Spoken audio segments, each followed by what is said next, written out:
What's up with you, ho? Bitches smoking dro. Bet you know. Bust like 44 when I spit that. Hello everybody, my name is Josh from 𝙁𝙃𝘼𝙉𝙆𝙎 Gaming, and today I'm helping add a little pizzazz to Panther's animated facecam tutorial.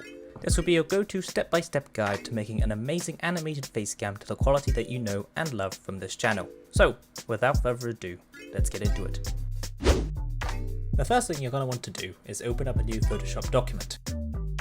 Make the document about 1920 pixels by 1080 pixels and set the resolution to 72 pixels per inch. Next, you're going to want to grab the paint bucket tool in the toolbar, or G on the keyboard, and change the background color to a color that will make blacks, grays, and whites visible. Select the rectangle tool in the toolbar, or using U on the keyboard, and make the box the resolution of your webcam. Most webcams are about 1080p, so you'll want to make your rectangle about 1920 width and 1080 in height.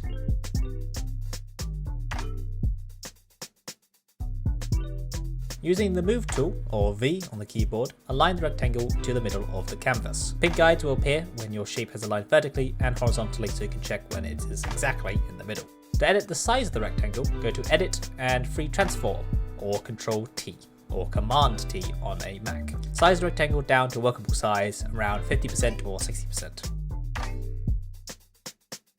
To make the gradient, we're going to duplicate the layer. You will have to right click and press duplicate, or press Ctrl J or Command J if you're on a Mac.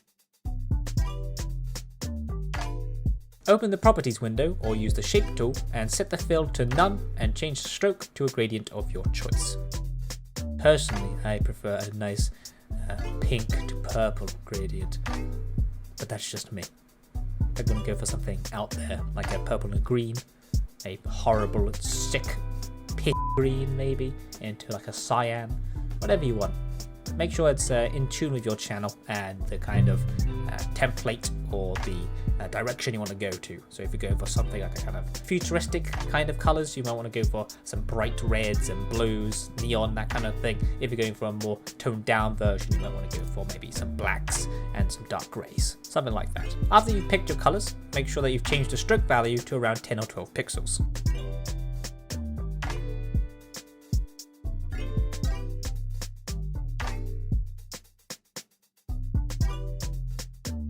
In order to make an outer border, duplicate the layer by pressing right click and duplicate, or Command J or Control J again, and then change the fill to a solid dark grey.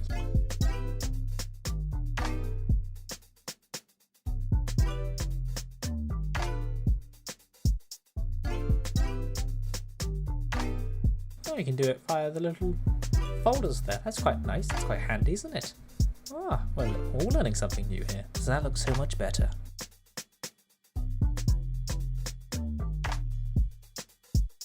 After this, we're going to edit Free Transform, or Control T again, and unlink the size by selecting the link button between the width and height values, and resize the outer layer to align with the edge of the gradient. You can hold spacebar and click and drag to move around when zoomed in.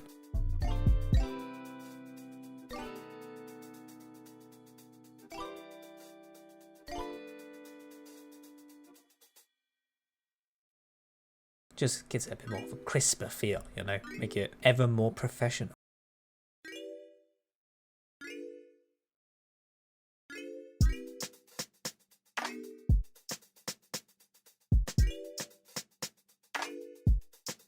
Select all layers by holding Shift, Ctrl T or Command T on the Mac, and drag the Y value to move the layers higher on the project. This is to make space for the bottom bar of the facecam. Next, we're going to grab the rectangle tool and change the color the same as the outer border.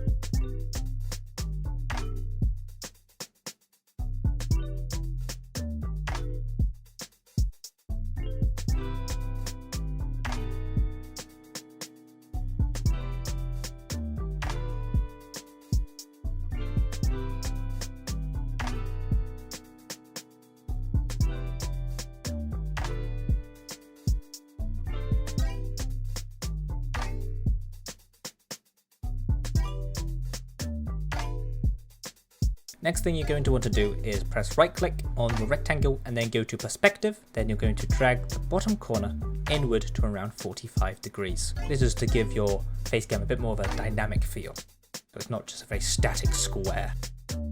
No one wants to be a square.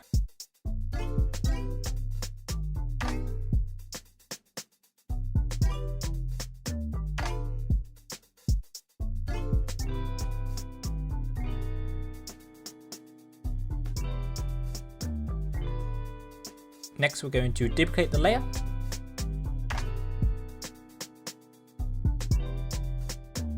Selecting the shape tool, pressing U on the keyboard and changing the fill color to black. At first some of these steps might seem quite complicated or have too many buttons involved, but once you start doing it again and again and again, it'll start to become second nature and you should be able to do it much faster than when you first started. Once you've changed the fill color to black, press Ctrl T or Command T on the Mac and shrink and reposition the shape down to create a border.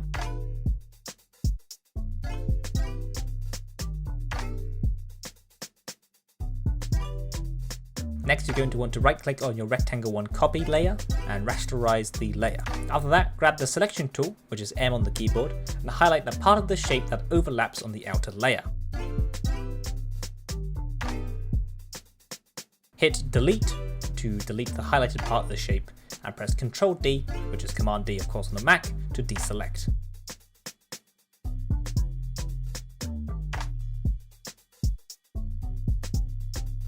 Next we're going to want to make rulers available. What you're going to want to do, you want to go to View at the top of your screen and then click on Rulers. You can also do this by just hitting Ctrl R or, as always, Command R on a Mac. After you made the ruler visible, right click on the ruler and change the value to %. After you've done that, you can hover over the ruler and click and drag to the center of the canvas. That way the line should snap in position when you near 50%. Next you're going to want to grab the polygon lasso tool. This is the one that looks a bit like some kind of children's origami project. You can also do this by pressing L on the keyboard. You can also click and hold on the tools for more variation of the option.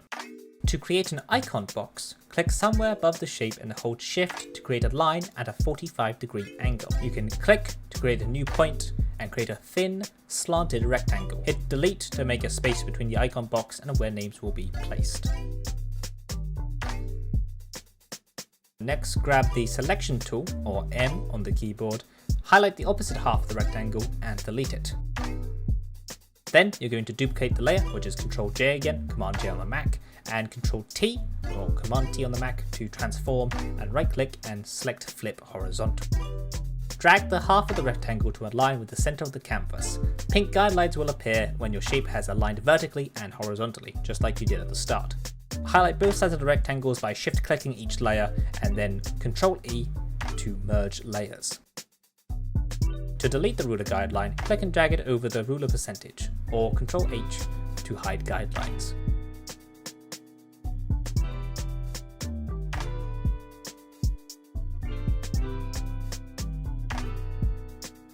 Next, highlight the outer layer with the matching bottom border, right click and convert to Smart Object.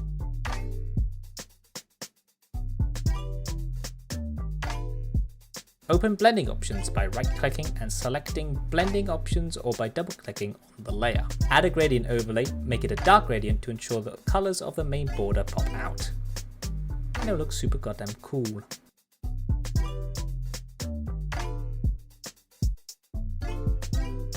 Add an inner shadow to add a top glow to the Facecam and then select OK.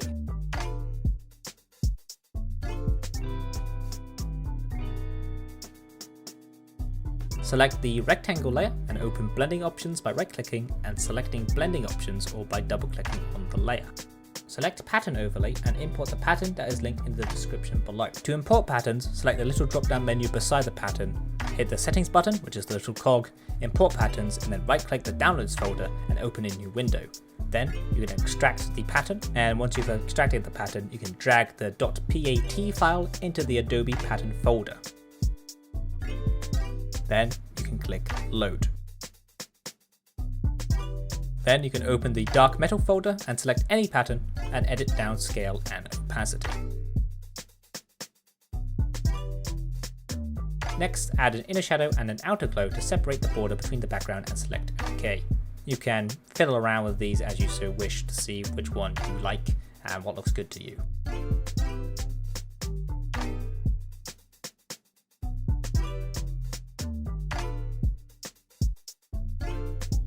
To add highlights to the border, create a new layer by pressing the little box with the plus in it in the bottom right and move that new layer above your layer named outer. Next you're going to want to grab the paintbrush tool, or B on the keyboard, and make the foreground color white. If you need to adjust the brush size, you can hold Alt and right click and drag to make it bigger or smaller as you see fit.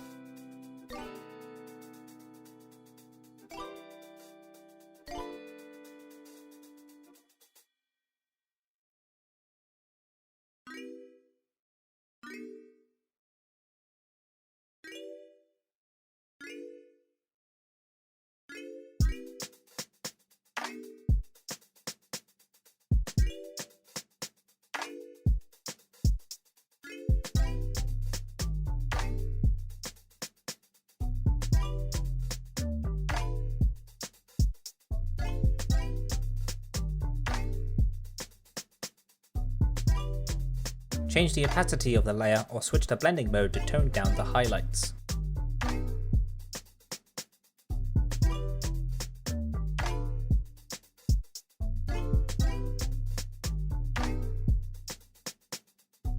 Grab the rectangle tool or press U on the keyboard, hold shift and make a square the height of the icon box.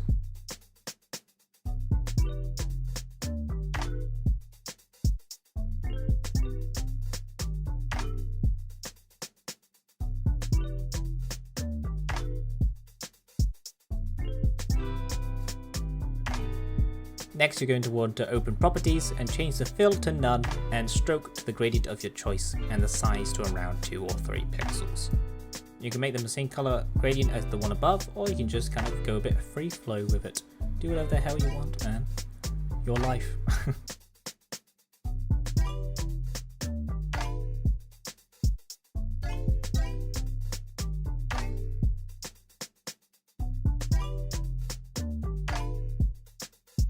Next we're going to want to transform the square, and you can do this once again by pressing Ctrl T or Command T on the Mac. Then you're going to want to adjust the size and the perspective to fit just inside the icon box.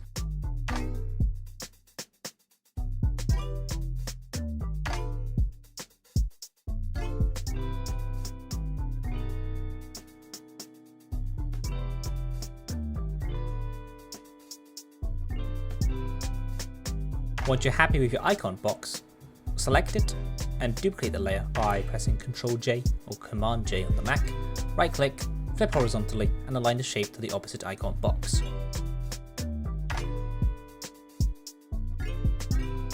After this, import an icon of your choice. For Panther, they picked a new follower/sub icon. Ctrl T, Command T on Mac to transform the icon to fit in the box.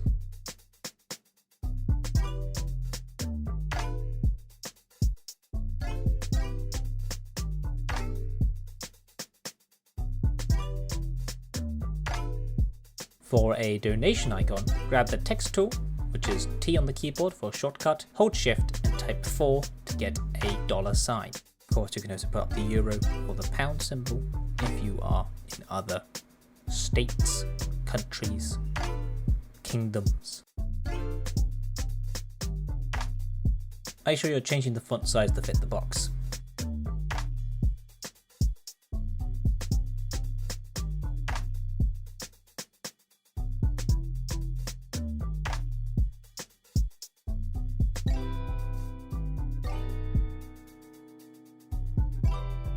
Next, you're going to want to select the lasso tool, which is L on the keyboard, like we did before, and draw around the icon box.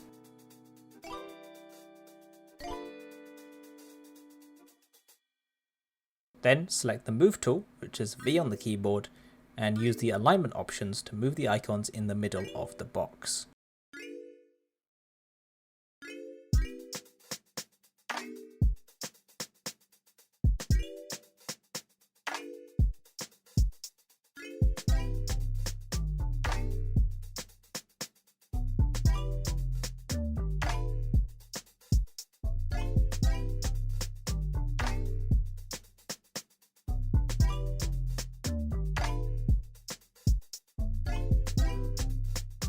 As always during your process, make sure that you're renaming layers to make it easier to animate in After Effects, and just so you know what you're doing now as well.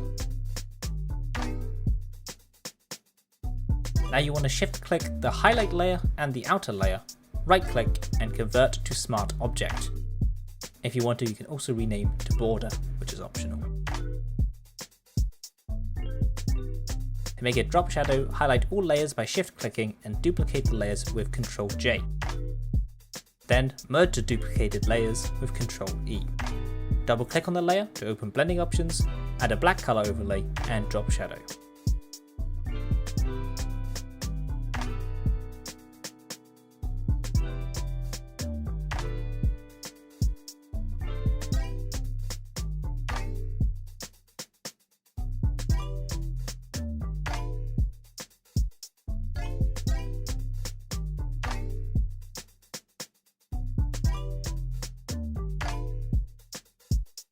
After you're happy with your blending options, rename the layer to Drop Shadow, right click and rasterize the layer style.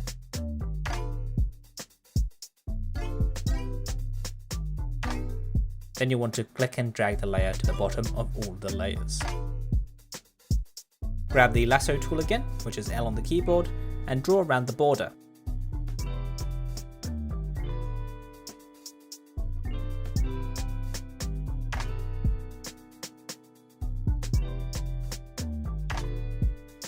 Once you've highlighted the entire border, delete it. This is to remove the drop shadow from being inside the Facecam. Now delete the background layers. If you cannot delete the background layers, it's because it's locked. Unlock it by selecting the padlock button and then delete it.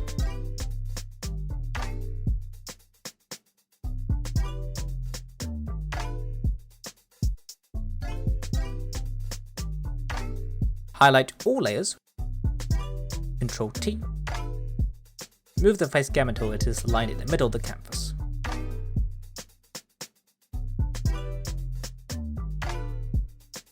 If you want to animate the lower gradient, you will need to separate the left and right rectangles. Duplicate the layer with Ctrl J and rename one as left and one as right to reduce confusion.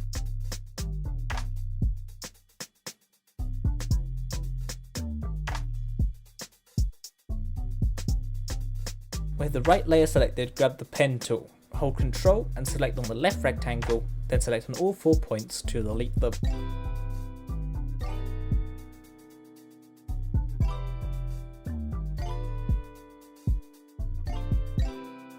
Then repeat the process with the left layer on the right rectangle. Finally, for the ending of the Photoshop section of this tutorial, save the webcam as a photoshop.psd file. Now, finally, we're ready to animate. Let's move over to After Effects. Once you're in After Effects, create a new project, new composition, width 1920 pixels, height 1080 pixels, frame rate 60, and duration to 10 seconds.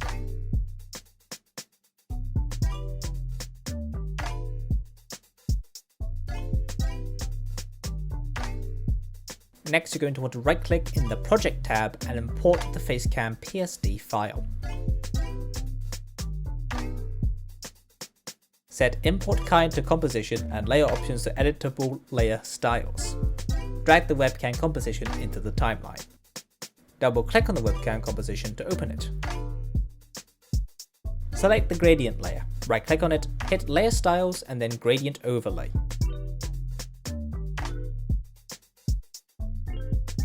Open the gradient overlay and select Edit Gradient to fill in the colors you selected. Turn the opacity down to 0% to use the eyedropper tool to select the colors.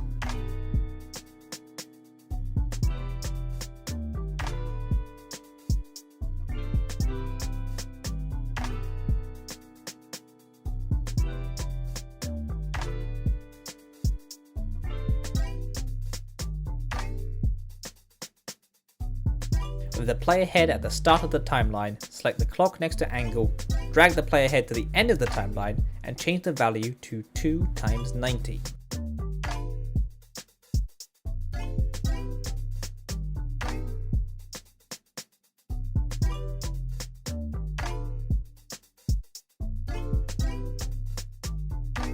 select the right gradient and repeat the process. Right click, Layer Styles, Gradient Overlay, open the Gradient Overlay, select Edit Gradient to fill in the colours you selected, turn the opacity down once more to use the eyedropper tool to select the colours.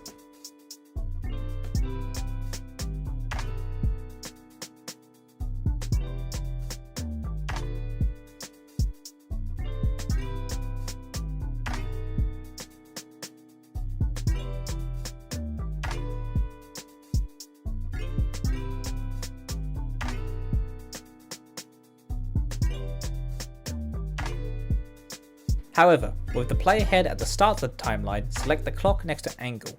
Drag the player head to the end of the timeline and this time change the value to 3 times 90.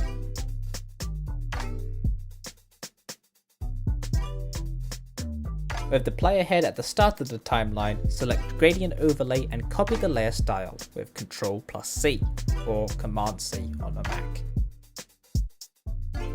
Next, select the left gradient and paste the layer style on top of it, using Ctrl-V or Command-V if you're on the Mac.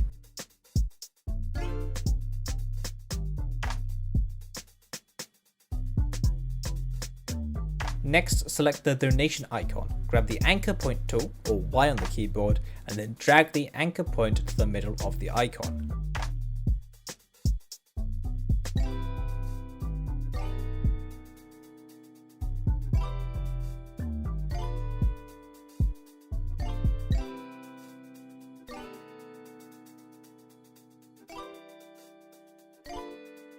Repeat the same process of dragging the anchor point to the middle of the icon with the new sub-icon as well. Switch the icon layers to 3D layers. If the option is not visible, select the Toggle Switches/Modes button.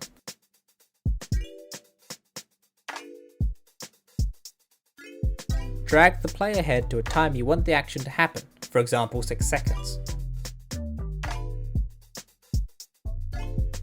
Select the donation icon. Select the clock next to Y rotation. Drag the player head around a second further and change the Y rotation value to 1 times 0.0.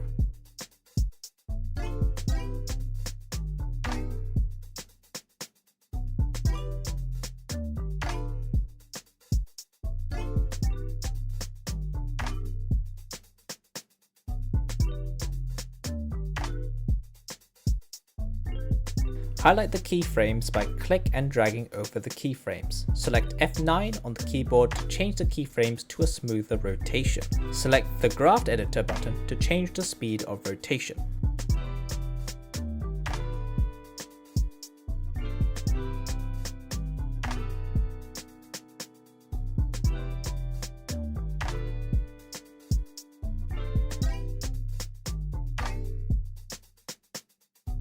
Drag the player head to the start of the action. Highlight the keyframes, copy them with Ctrl-C, select the sub-icon layer, and paste the keyframes with Ctrl-V.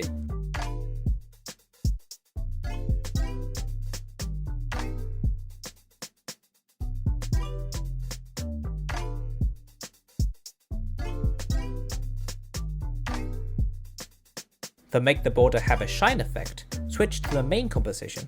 Drag the player head to the time you want the action to happen, for example 2 seconds, select the Effects and Presets tab, search for Light Sweep, and then click and drag the CC Light Sweep onto the composition.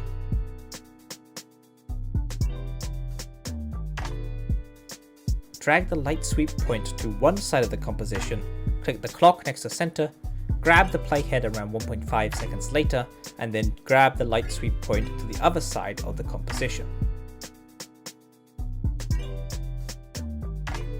To render this project, hit File, Export, and add to the render queue. Select the output module and change the format to QuickTime, which will create a .mov file. Then change the video output channel to RGB plus alpha. Next, select OK. Select output 2 and then choose which folder or place you want to save the file. Then hit render.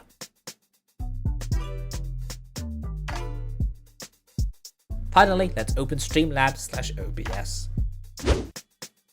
First, you're going to want to select the plus button in the Scenes tab. Next, hit the plus button to add a new source in the Source tab in the middle. Then hit Select Media Source. Select the slider to add a new source. Check Local File, Loop, and restart playback when source becomes active. Then select Browse, select the webcam file, and hit Done. Resize and position the webcam to where you desire, and you should finally have that all-important animated face cam that you have been dreaming of since you were a little child. Thank you so much for watching. If you like this kind of video, comment down below and hit the like button to make sure that Panther knows to make more of this kind of thing. You can also comment down below what more tutorials you want to see next, such as maybe banners or other kinds of, face cam things. If you'd like to see more of me, the voice behind this tutorial, I have a Twitch channel called 𝙁𝙃 Gaming, where we play things like Zelda and RPGs, that kind of thing. Check it out if you have the time. Until then, we will see you guys when we see you guys next time. Take care. Telling y'all I'm fed up with it. When I woke up this morning in the haters' world.